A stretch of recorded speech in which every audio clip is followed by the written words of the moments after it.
ఇక వైసీపీ మాజీ ఎంపీ నందిగం సురేష్ను పోలీసులు అరెస్ట్ చేశారు. మంగళగిరిలోని టీడీపీ సెంట్రల్ ఆఫీస్పై దాడి కేసులో ఆయన్ను హైదరాబాద్లో అదుపులోకి తీసుకున్నారు. ఈ కేసులో పలువురు వైసీపీ నేతలు ముందస్తు బెయిల్ కోసం హైకోర్టును ఆశ్రయించడంతో న్యాయస్థానం వారి పిటిషన్లు కొట్టివేసింది.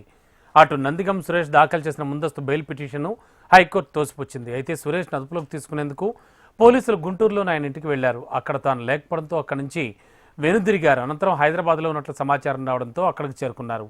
ఎట్టకేలకు సురేష్ను అదుపులోకి తీసుకుని మంగళగిరి తరలించారు.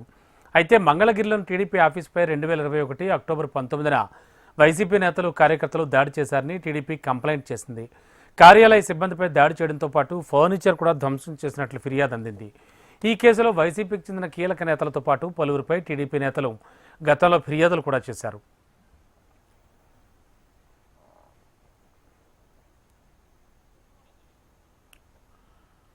మరోవైపు తన భర్త నందిగం సురేష్ ఎలాంటి తప్పు చేయలేదంటున్నారు ఆయన భార్య బేబీలత.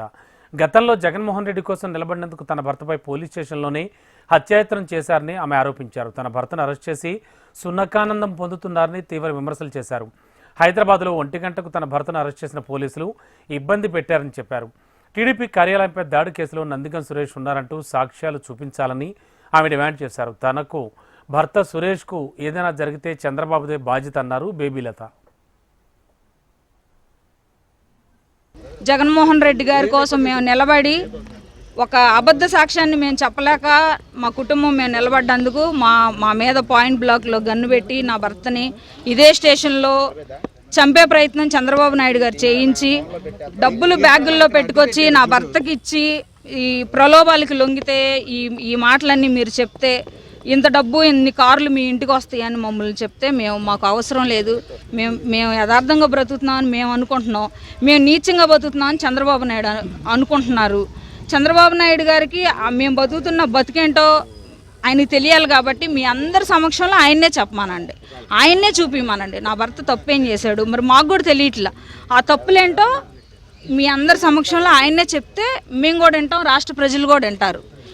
ఏ నేరం లేకుండా అరెస్ట్ చేయడానికి ప్రజావేదిక కూల్చేదానిలో టీడీపీ పార్టీ ఆఫీస్ కూల్చేదానిలో ఏ మీడియాలోనైనా లేకపోతే ఏ నందిగం సురేష్ గారు ఉన్నట్టు ఏ ఒక్క సాక్ష్యమైనా ఉంటే ఇదిగో నందిగం సురేష్ గారు ఎలా ఉన్నారు, ఇదిగో ఫోటో అని చూపించవచ్చు కదా.